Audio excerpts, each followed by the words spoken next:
नमस्कार विद्यार्थी मित्रांनो, गुरु मॅथेमॅटिक्समध्ये आपलं स्वागत आहे. आज आपण डिफरेन्शिएशन चॅप्टरचा पुढील क्वेश्चन सॉल्व करूया. क्वेश्चन आहे, if y is equal to e रेश to the power root x then d y upon d x.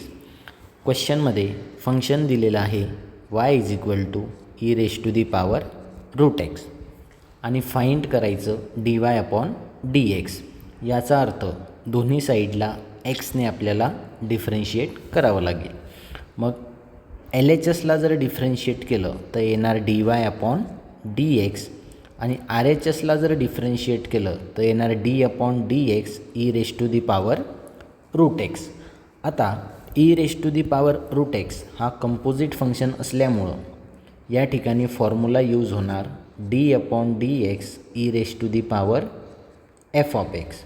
तर ई रेश to the power f of एक्सचा डेरिव्हेटिव्ह असतो ई रेश to the power f of x into f dash x.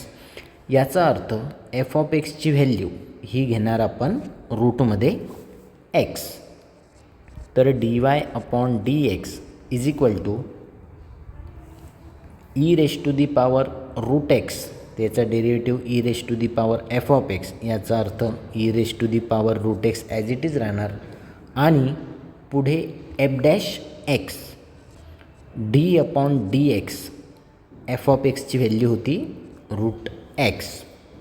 तर d y upon d x is equal to e रेश to the power root x as it is राहील. या ठिकाणी रूटमध्ये x हे स्टँडर्ड फंक्शन आहे.